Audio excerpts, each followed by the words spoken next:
আসসালামু আলাইকুম। আজকে আপনাদের রেড বাংলা নিউজের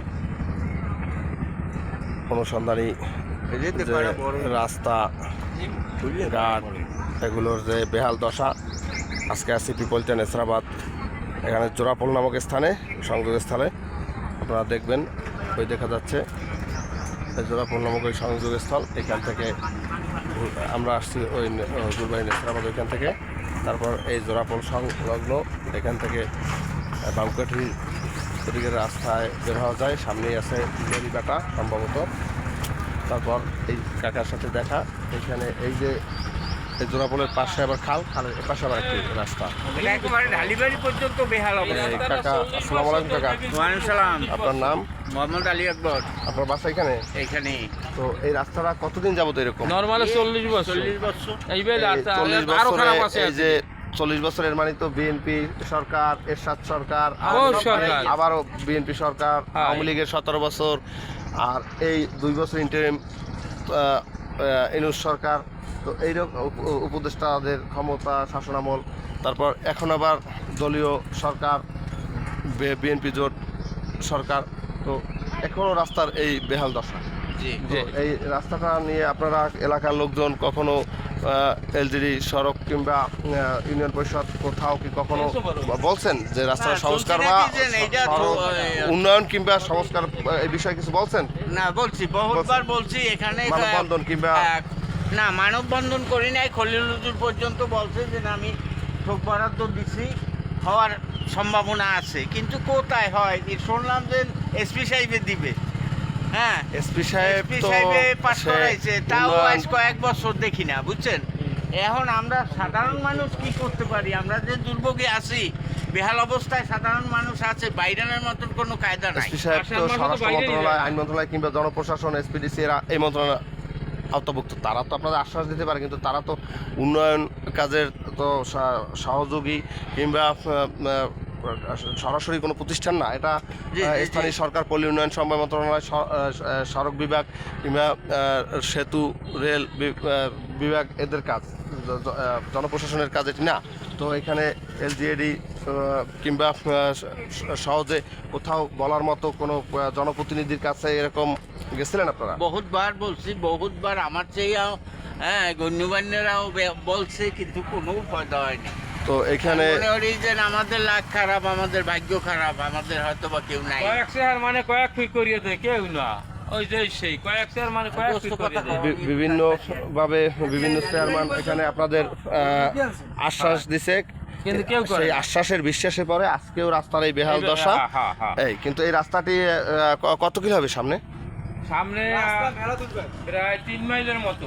হ্যাঁ, আপনাদের মাইল হিসেবে 3 মাইলের মতো। 3 মাইলের মতো রাস্তা যদি এরকমের ভাঙ্গা খানাখন্দক থাকে, সামনে যদি এলাকাবাসীর কথা মতে, আমি এর জন্য সরাসরি আপনাদের ভিডিওতে দেখাবো, এইটা যদি এর চেয়েও ভাঙা রাস্তা থাকে সামনে, তো তাহলে বুঝেনি যে এখান থেকে যে অসুস্থ রোগী কিংবা কোনো যদি সন্তান সম্ভবা প্রসূতি মায়েরা এখান থেকে যাতায়াত করে, কিংবা বৃদ্ধ এই রকমের যদি মানুষের এখান থেকে যাতায়াতের এটা মাধ্যম হয়, তাহলে বুঝেন যে এটা। তারপর পাশের যে খালটি, এখান থেকে তো তেমন কোনো নৌযান বা কিছু যাওয়ার মতো জায়গা নেই। তো এখানে অনেক ঘনবসতি। ভাই বলছে যে ভাই এখানে অনেক লোকের বাসস্থান আছে, জনবসতি এখানে সামনে। তো আপনাদের এইরকম রাস্তার বেহাল দশা, আপনাদের যে পূর্বপুরুষ ওই যে মুরব্বী আসছে, উনি বলছে যে 40 বছরের বেশি সময়কাল থেকে রাস্তা এরকম। তার আগে নিশ্চয়ই এটা আর বেশি ভালো বা কার্পেটিং ছিল না, তাই না? 40 বছর আগের রাস্তায় তো আর কার্পেটিং বা পিচ ঢালাই ছিল না, তখন তো মাটির রাস্তা, মাটির রাস্তা কিংবা এরকম ইটের উপরে সলিং কিংবা ভাঙা ছিল, তাই তো? এইরকমের এই যে রাস্তা যাচ্ছে, প্রায় 2 হাতে দেখা যাচ্ছে। রোজা রমজানে মুরব্বী মানুষ এরকম, সে হয়তো বা পুরুষ মুরব্বী বয়োজ্যেষ্ঠ, এরকম যদি বয়োজ্যেষ্ঠ মহিলা কিংবা শিশু বয়োবৃদ্ধ এরকম লোকের যদি এখান থেকে যাতায়াত হয়, তো সেক্ষেত্রে তো দেখতেই পাচ্ছেন, তো হাতে এরকম বাড়ি বোঝা নিয়ে যাওয়াটা আসলেই খুব কষ্টসাধ্য ব্যাপার। তো এখন এই প্রতিবেদনের একটাই কারণ আমার রেড বাংলা নিউজের, যে এরকম সারা বাংলাদেশের আনাচে কানাচে সব জায়গায় এরকমের মানুষের যে দুরবস্থা। এই যেমন এক আপা যাচ্ছে, সে যদি পারতো যানবাহন অটো কিংবা অন্য কোনো মাধ্যমে যেতে, কিন্তু সে তো চাইলেও যেতে পারবে না। এই রোজা রমজানে মহিলা মানুষ, সে যেতে পারবে না। তো এখানে এইরকম এই ভাঙা খানা খন্দক দিয়ে এটা সম্পূর্ণ রাস্তাটা আপনাদের দেখাতে পারলে ভালো হতো। এটা 3 মাইলের মতো রাস্তাটি। তো এই 3 মাইল জায়গা যদি আপনার কোনো মহিলা মানুষ কিংবা অসুস্থ রোগী কিংবা বয়োবৃদ্ধ, একটু আগে দেখলেন এক মুরব্বী হাতে বোঝা নিয়ে এই রোজা রেখে যাচ্ছে, তো আসলেই কষ্টসাধ্য ব্যাপার। এইখানে দেখা যাচ্ছে সামনে আমার সামনে রাখা কাঁচা শাক সবজি। তো এখান থেকে উঠতেই, এখান থেকে এই যে এটাকে যে জোড়াপোল বলে পিপলটা, তো উঠতেই যে এই যে খানাখন্দক, এখান থেকে উঠতেই দেখছেন আমার পায়ের নিচে এই থেকে এই যে মোহনাটা, ওদিকে একটা রাস্তা যায়, ওদিকে হুজুরবাড়ি পোল, আবার এদিকে মেরিবাটার সামনে পিপলটা, মেইন পিপলটা, ঠিক আছে। তো এইভাবে এই যে খানাখন্দ, এখান থেকে একটা যানবাহন উঠতেও সমস্যা, নামতেও সমস্যা। কে যেন কাঁচা সবজি এখানে রেখে গেছে, সবজিগুলো নিয়ে এসে এখান থেকে হয়তো হাতে কিংবা মাথায় করে এদিকে বোঝা বহন করে নিয়ে যাবে।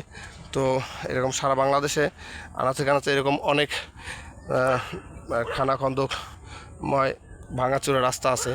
আসলে আমার এই ভিডিওটা করার একমাত্রই কারণ, যাতে এই 40 বছর যদি এরকম রাস্তার অবস্থা থাকে, তাহলে মানুষের কতই না দুর্ভোগ, অশান্তি, তাদের চলাফেরা কতটাই না কষ্টসাধ্য।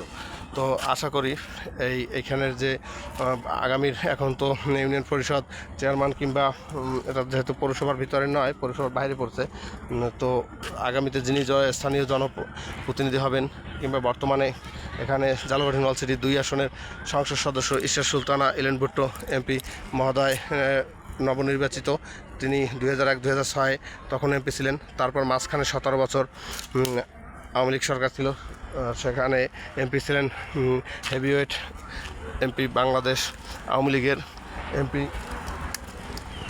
আলহাজ আমির হোসেন আমু। 17 বছরের সে 14 দলের মুখপাত্র ছিলেন, কোনো এক সময় খাদ্যমন্ত্রী ছিলেন। তারপরে আওয়ামী লীগের